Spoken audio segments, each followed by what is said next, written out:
Holland. So. Well, it's 3 o'clock already, so you're done because it's from 2 to 3. But you have the other one over there, so that's 2 o'clock. Okay. So you just anyway. Good afternoon. Welcome to today's seminar in our seminar series. Our speaker today is Leen Stougie, and here we're talking about a result which he has with Leo van Eersel, Stephen Kelk, Judith Keisper, and himself on level 2 networks. Thank you. Yes, I'd like to speak about our algorithm for our polynomial time algorithm for constructing level 2 networks. When I arrived, I hoped that Stephen would have given this lecture already, but that was clearly not true. He decided to give a lecture on something else, on his recent work with Kathy. So I was asked to give this lecture then. First of all, I'd like to say that most of the credit, I think, should be honest, to go to Leo van Eersel, who really did a major work in this, in finding most of the results. And he should have been first co-author, say, in a way, on this paper, but he is already by alphabetic order, so you don't see that clearly. But he was really doing by far the most on this whole problem. Okay, so just to I have this thing. Just a very quick introduction, because I think probably everybody knows this. Who doesn't know triplet-based methods? Yeah, Wim, you are. Okay, so let me quickly go over it. Yeah, so the idea is that you are given a sort of a set of triplets, and triplets say it's on species, and it says that say species Z. So the first triplet ZWX, it says that the species Z and W are, say, closer to each other in genetic history, evolutionary history, than X. And so they have in the tree. They have a common ancestor which is nearby than the common ancestors of W and X and Z and X.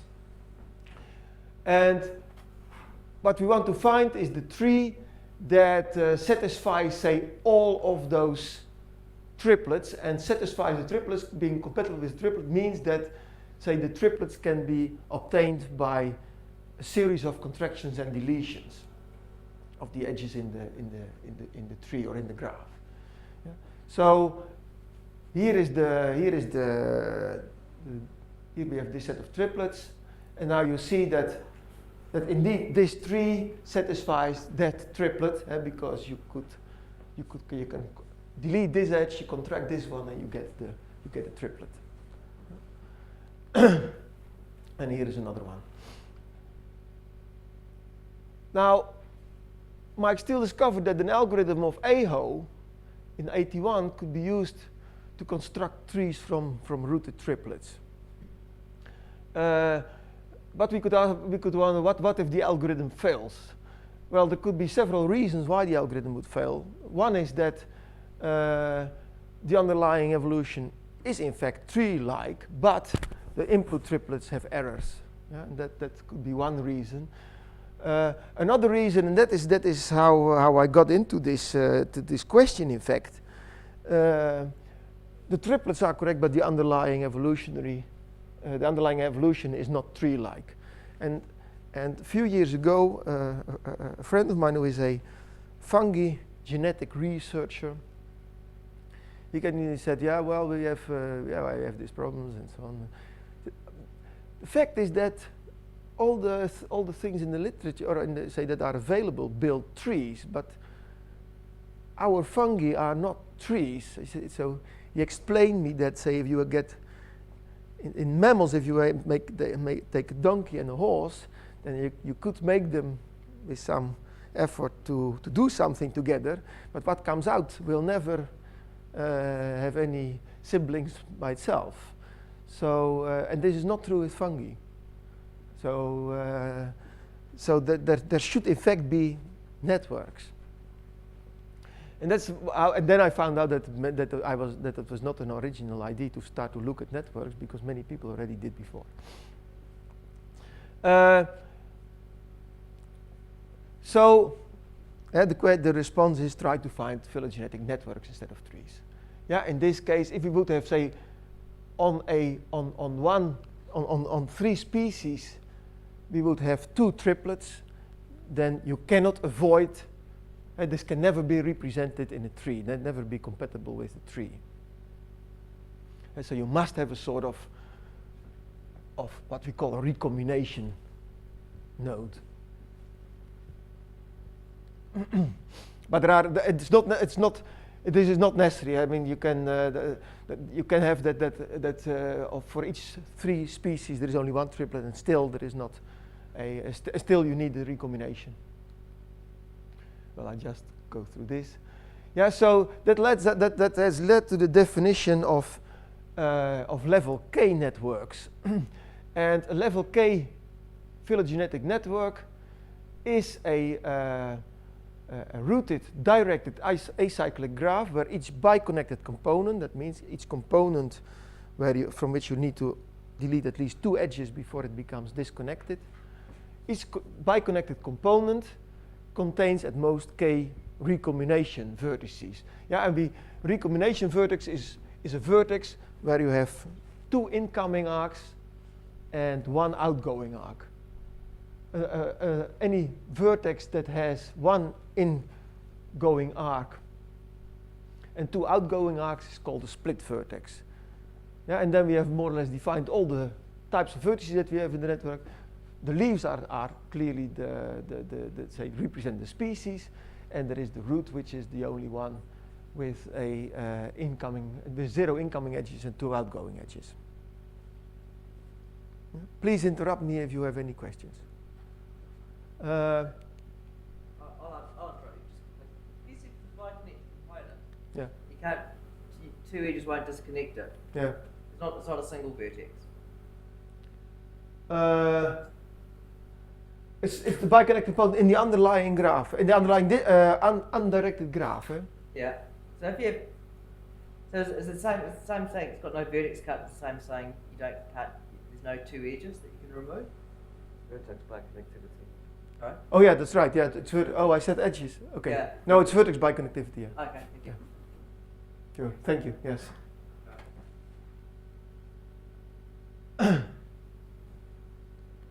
Okay. So what was done for level 1 networks? Well, that was work mainly due to Janssen and Son. What they showed is that if you have a dense triplet set, and a dense triplet set means that for every subset of 3 species there is at least 1 triplet, then in polynomial time we can construct a level 1 phylogenetic network. Yeah, that satisfies all the triplets in this dense triplet set, of course, if it exists. Yeah, and later they improved it even to a linear time algorithm. Yeah, linear in the number of triplets. And so the question remains: what about level 2 networks and higher? And it already forebode a bit ill, of course, that they didn't do that themselves immediately. And indeed, it appears to be quite a bit harder. So here is an example of a level 2 network. You see, try to use it. You see that this animal here is this level 2 structure that you have in between. So the rest of the network here is level 1. Our main result is that indeed, also for level 2 networks, we can determine in polynomial time, in this case not in linear time, but in polynomial time, we can determine if there exists a network, a level 2 network, that satisfies all triplets, is consistent of all triplets. If it exists, then the answer is yes. Then we construct such a network. Okay. So I want to show you the basic idea behind the algorithm. which is in a way a bit dirty, but okay, we'll see.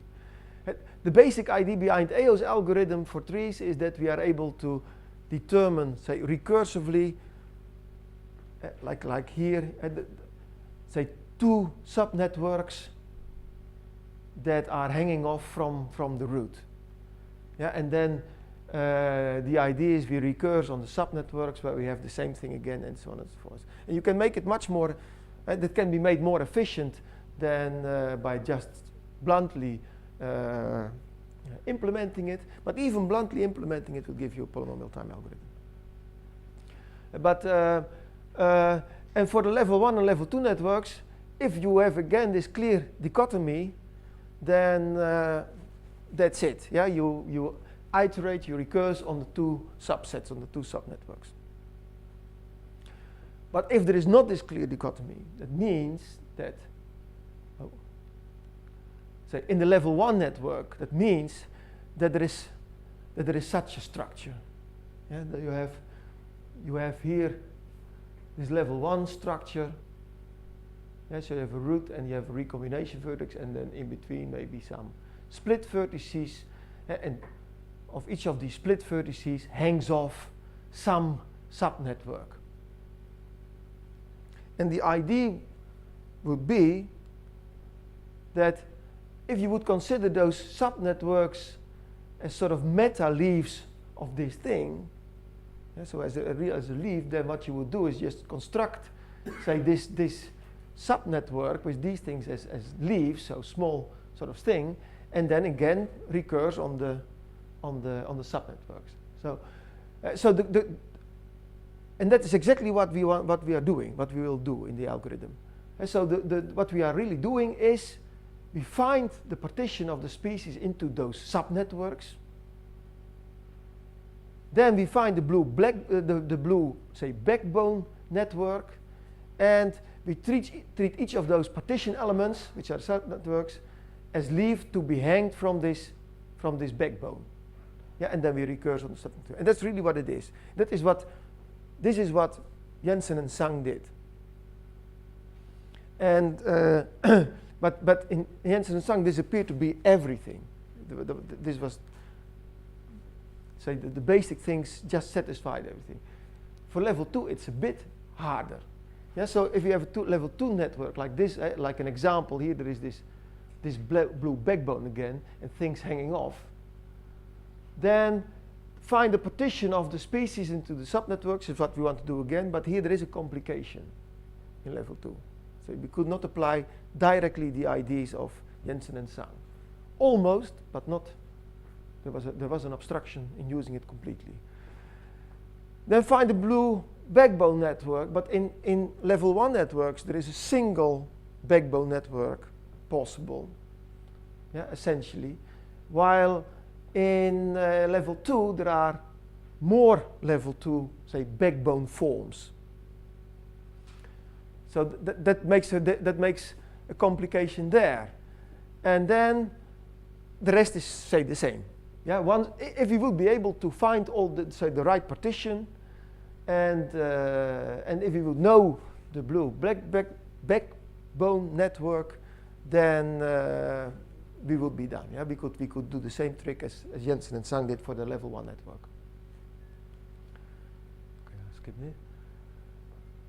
So here we can prove that indeed, say, there are exactly 4 different blue, although I picked it, blue backbone networks. Yeah? They're called 8 because of the forms, but I think in our paper they have they got just the normal figure number, which was there too, I think. Yeah. So, and now I first look at a simple level 2 network. So a simple level 2 network is any network that you obtain by hanging leaves, so just leaves, not subnetworks, but leaves from any of those structures. So just leaves hanging on those structures. That would create a simple level 2 network.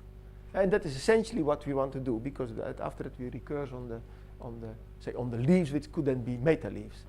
So I would like to give you sort of picture description of the simple level 2 algorithm that we devised. So I'm going to describe how to. So suppose I suppose from now on that some biologist or any oracle, any idiot would give me not that I want to identify biologists as idiots, but maybe God is an idiot, but that someone gives us the partition into sub networks, so the partition of those leaf sets. So if we have that, then what we want to find out is indeed a simple level 2 network. So it works in the following way. So we have here, say, suppose that this would be the simple level 2 network that we are looking for. Now, what we do is we guess the right recombination leaf. And in the case that we have here, the combination leaf would be the combination leaf that we are looking for is this G thing. Yeah, so we want to discover this thing here first. Yeah? Then what we would do, if we would have guessed it correctly, then we remove it and remove all the triplets that contain this leaf. Yeah, and in that way we get something, a structure where, so if we would have guessed this one, then and we remove it, and then we get something like this. Yeah? So there is indeed there is one recombination node left, and hanging from it is some sort of, well, what we call a caterpillar graph. Yeah? Sort of caterpillar graph. So so I said guess, and if I say guess, then algorithmically I mean try all. Yeah? Which there is only a small number of leaves, well, n leaves.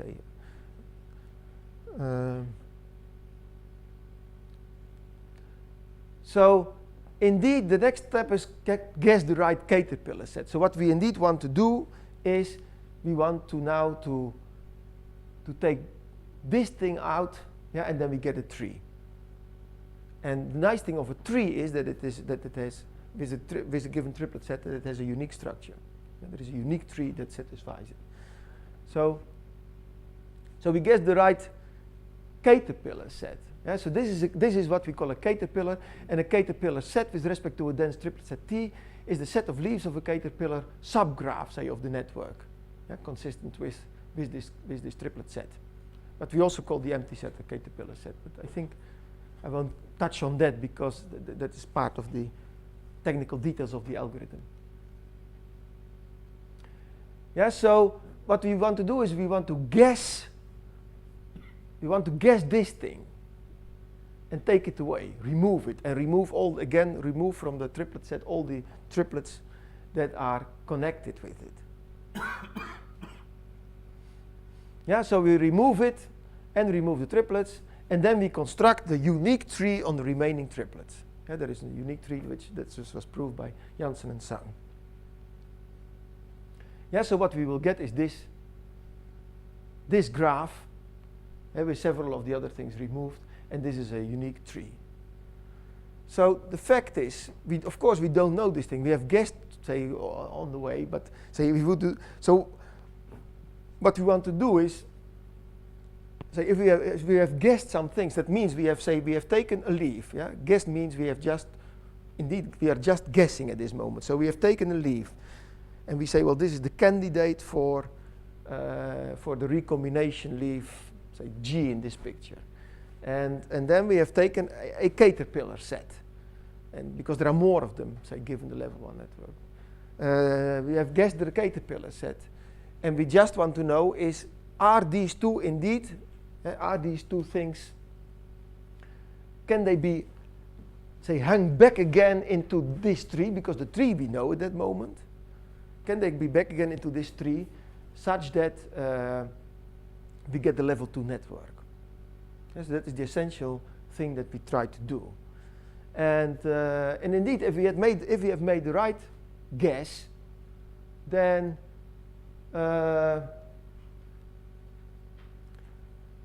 we first hang indeed this caterpillar set back in, and that we do that by subdividing this edge from the root to C, and subdividing this edge, and we hang this thing there. And then in the next step, but here again, we don't know which edge to subdivide. So also here we have to say sort of guess all the possible pairs of edges to be subdivided. And see if there comes something out which gives us the correct structure. So, and then finally we add we hang or we add leaf G back in. So that is the procedure. So it's really a very rough procedure. We don't do anything sort of really smart. We just enumerate sort of all possibilities. So there may be some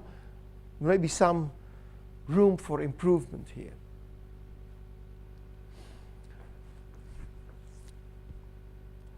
So this is then the level 2. It's not really the level 2. But this is the network, the level 2 the simple level 2 network algorithm. Yeah. Any questions here? So we assume that some oracle gives us this partition of the leaves into the subnetworks. And then we treat each subnetwork as a leaf and construct this level 2 symbol. And so we have to be our own oracle, unfortunately. So we have to construct indeed those leaves of the subnetworks. First, the simple level 2 network is indeed working in this number of triplets set to the power 3. And that is also where the complexity of the whole algorithm comes from. So now how to partition the set of leaves? Well, again, Janssen and Sung introduced the right sort of concept for that as what they call their SN set. An SN set are a special subset of the leaves and are defined with respect to the triplet set. So all sets containing just a single leaf are called an SN set. And then any other SN set is sort of constructed in a iterative way by applying this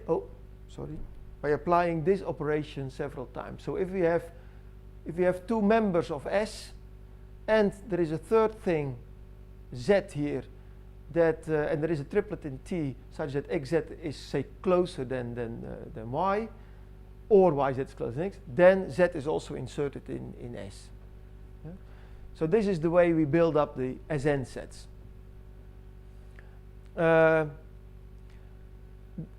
In fact, the set of all leaves is an SN set, but that's what we call the trivial SN set and has no real information.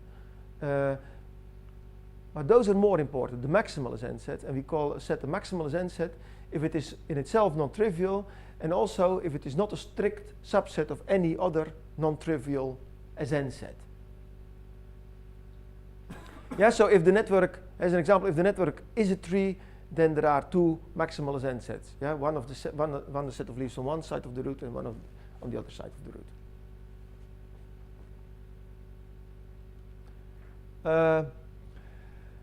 Now what Janssen and Sung proved is that the set of maximal SN set indeed partition the leaf set. So no two sets overlap and they completely cover the set of input leaves. Then that all SN sets and all maximal SN sets can be found in polynomial time.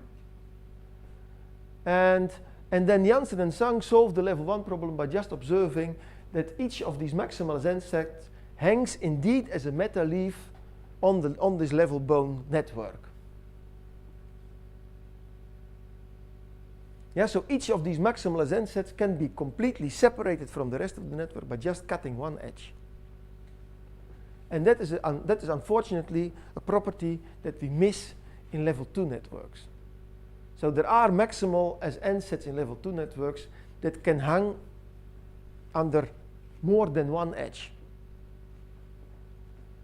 Otherwise we would be done here, yeah? Otherwise we would have just, we would have still this, in the simple level 2 search we should incorporate, say, all those 4 backbone things, but apart from that it would be similar to the level 1 network algorithm. So let's define some useful concepts here. A cut edge is an edge whose removal, say, disconnects the underlying undirected graph. And it's called trivial cut edge if say, it just disconnects a leaf. And we call it a highest cut edge if, say, there is no other edge, cut edge, which has a directed path to it. And so maybe I don't know if I can, if I have a good picture of that. Let me just see. No,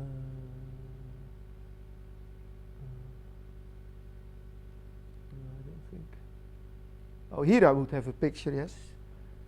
So here, this one, you hardly see it as an edge, but this one is a highest cut edge here, yeah, because and this is also a cut edge and not a trivial cut edge, but there is a directed path with this very short path from here to here. Yeah. So that is the concept of highest cut edge. So indeed, it sort of should give you the idea that it's say in those maybe. Let me go back. In this picture, it are the highest cut edges here are in fact are those edges, those black edges here, and those black arcs in this case. So they indeed, you can imagine that they play indeed a central role.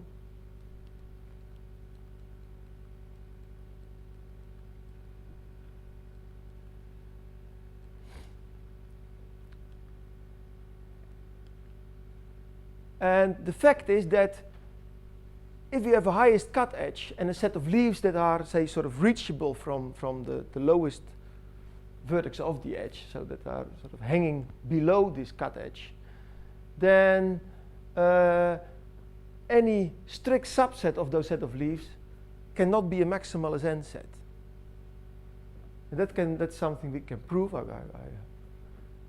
won't give you the proof here, but very easy, in fact. And but I give you what it implies. So it implies that each maximal as n set can be expressed as the union of the leaves that are reachable, say, by one or more of these highest cut edges. That's what it implies. Yeah. So in a way, those highest cut edges say something, but it's not that each one of them gives rise to a maximal as n set. Unfortunately, because then we would be done. So the central theorem that we needed is the following: for level 2 networks, suppose that we have a dense triplet set consistent with some simple level 2 network n.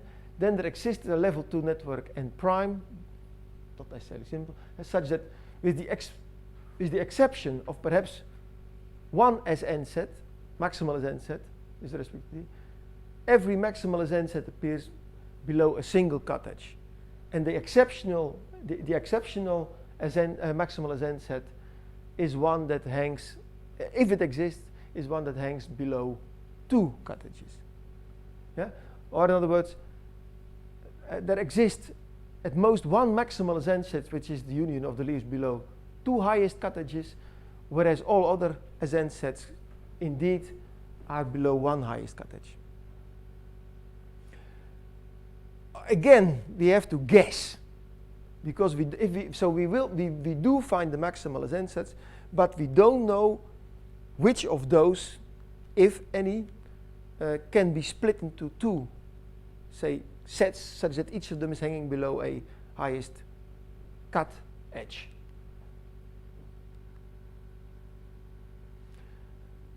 And that is indeed, so that describes the whole algorithm. So we determine the maximal as n sets. We guess the right as n set to be split. And we do that again by guessing means just try them all. And then we, and it's rather easy to see how to, if you have a maximal as n set that can be split, say it's rather easy to see how to do that. Then treat the maximal as n sets as sort of meta leaves, adapt the set of triplets to a new triplet set, say on those meta leaves, where you choose the set of triplets rather logically, in the sense that Si, Sk, Sh of those sort of meta leaves is in the triplet set, in the new triplet set, if and only if there is an X, an original leaf of the original network in Si, a Y in Sk, and a Z in Sh, such that X, Y, Z is a triplet. And that is the way we build those triplet sets on the say, meta leaves of maximal as n sets. Then we construct a sample level 2 network for T prime, and we recursively do the same thing on each of those maximal as n sets, or maximal as n set plus split maximal as n set. And all of this takes time, order number of triplets to the power 3, because this is sort of the determining part.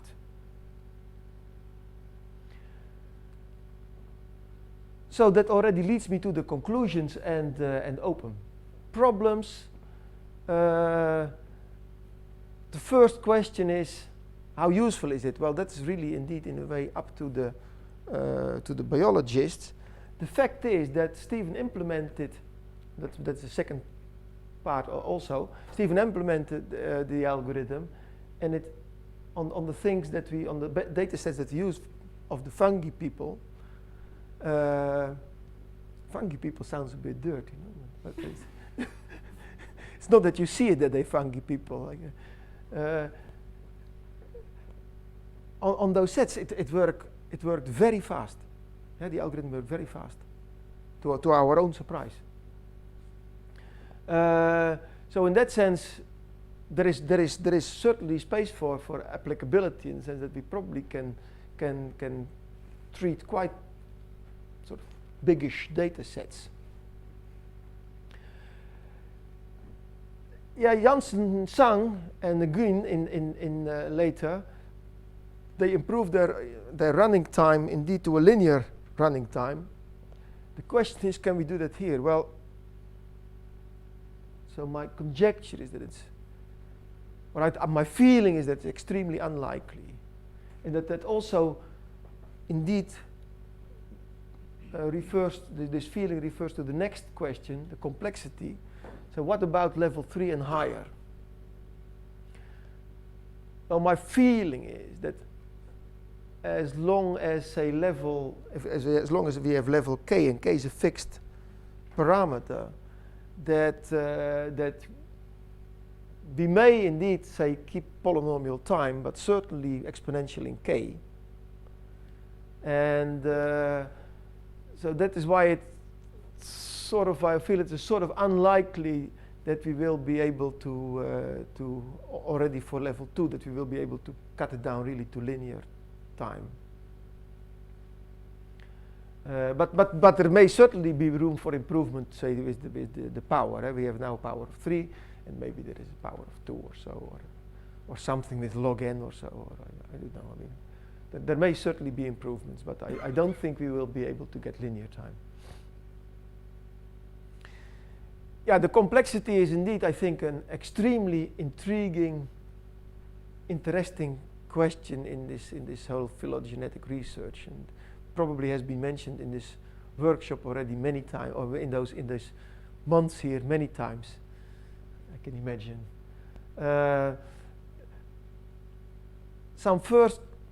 One of the difficulties, say, that throws its shadow forward was that just recently Stephen some calculations and found out that, say, so in this level 2 we have 4 of those possible different backbone structures.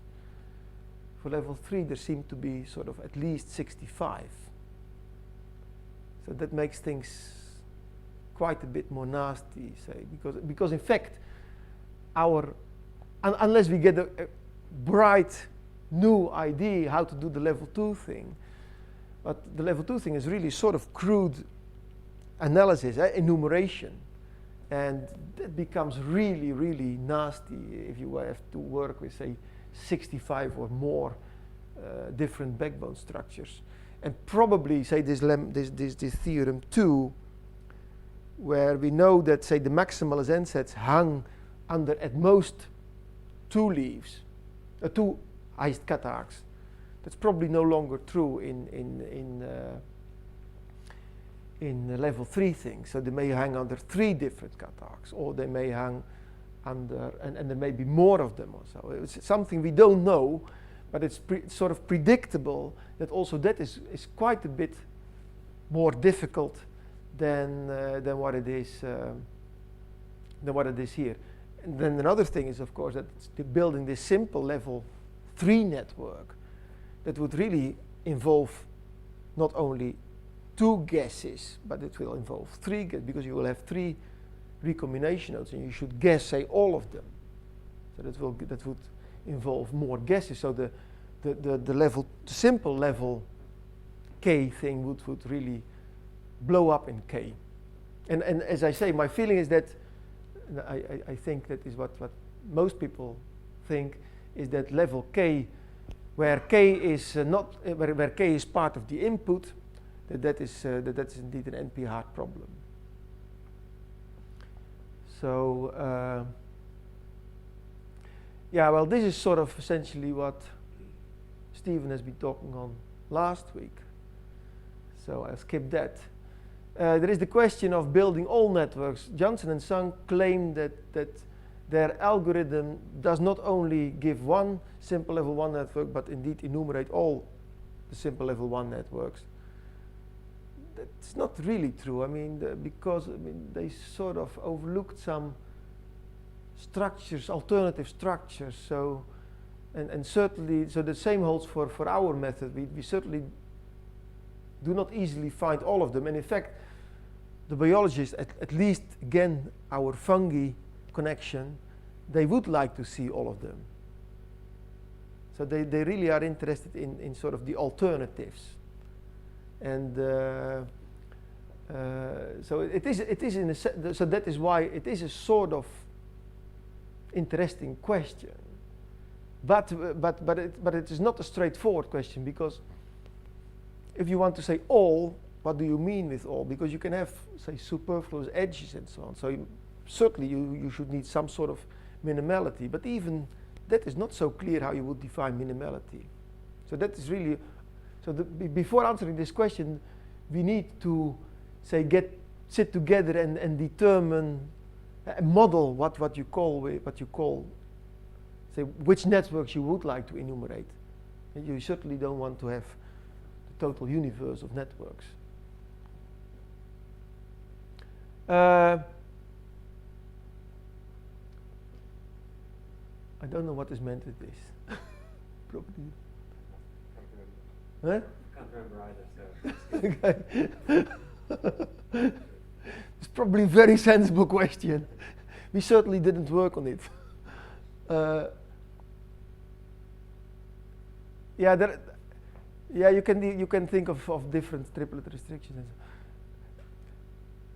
This is an interesting question. So the confidence in how good are the solutions, but again, that's a bit up to work together with biologists. This is an interesting thing. Could potentially be interesting, but has been, in fact, done. The first step has been done quite recently by again Leo van Iersel and Matthias Nich from both from Eindhoven and Steven. So they have a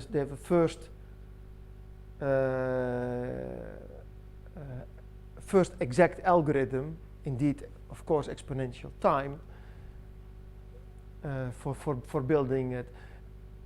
Say the lecture that Stephen has been giving last week sort of makes it doubtful if you should really be interested, say, in high values of k for level k networks. But anyway, that is again some consideration that we will have to make together with biologists. Okay, I think I'll leave it with this. Thank you.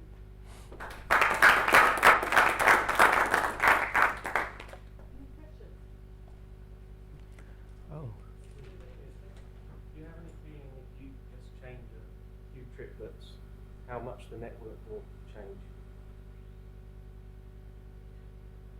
It seems quite important. I mean, you're bound to get some of those.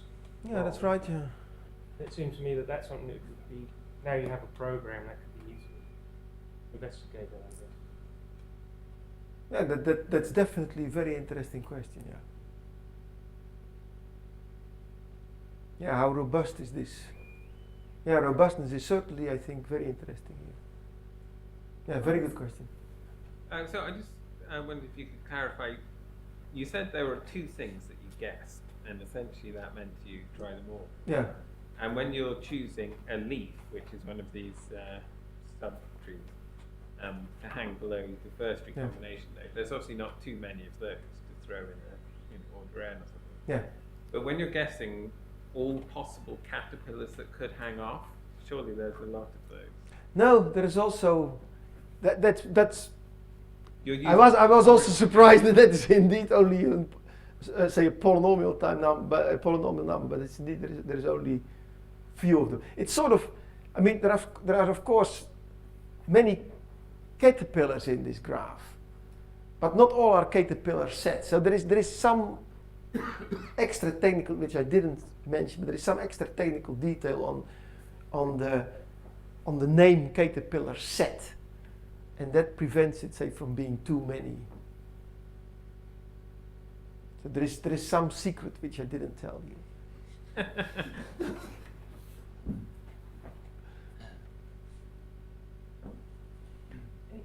These fungi data sets, how many taxa are there for those? I think there were about 34 or so, something like that, 34, 35 of them. And in fact, we couldn't find a level 2 network on them. Could not. Hmm? No, how many reticulation nodes? Well, the fact was that there is no level 2 network on those data that they gave us. So, but there was, I think we had to, if we left out a few of them, then we were able to give a level 2 network. And how were the rooted triples inferred? How did these biologists present you with the data? They gave you rooted triples, one for each? No. They gave us gave us genome information, and they gave us DNA stuff and mitochondrial DNA things. I mean, they gave us several data sets, say, and what we did was we used, say, things from the literature to design distances between the species, and then based on those distances we defined the triplets. So they didn't give us triplets really. MyPhyl package. MyPhyl. And I think it's a French guy, it's a RL package. Actually works fine for 3. That's what Leo did. Yeah, Leo did these things. So I guess the algorithm you have constructs level 2 networks, but if this data set supports a level 1 network or level 0, it would still construct those structures. Yes, that's true. Yeah, sure, that's right. I mean, it gives me No, something that's that's clear. minimal Yeah, in this. yeah, that's right. Yeah, definitely. I have a question myself, which I think is another interesting question here. Say with respect to complexity. Can we say something about the complexity, or say if we would know that in this network there are only, say, k of those galls, what is called galls in level 1, but say extended galls in level 2 or level 3 or whatever. So is there fixed parameter? Is it fixed parameter, say polynomial time in those structures? Because in fact, say the things that we found that I mean, there are not so many of those animals sitting in these things. The thing is mostly tree-wise, but so you need some level 1 and level 2 structures inside it. But if you would know in advance that you would have only say 2 or 3 or maybe 1, would it be easy to do? So what was you mentioned in the last one about exponential time exact algorithms that Stephen had come up with an algorithm recently. So what sort of algorithm was that? Level 1. Sort of dynamic programming based, isn't it? Yeah, basically, there's another similar algorithm for doing in other trees, maximum consensus, llama trees, and you try all tripartitions of the leaf set, and then you observe certain ways of hanging them off, and so you enumerate all possible tripartitions of all possible subsets. And That was for level 1. you get some horrible running time. Yeah, yeah. Any further questions? That's not the case, then please join me in thanking the speaker again. Very interesting.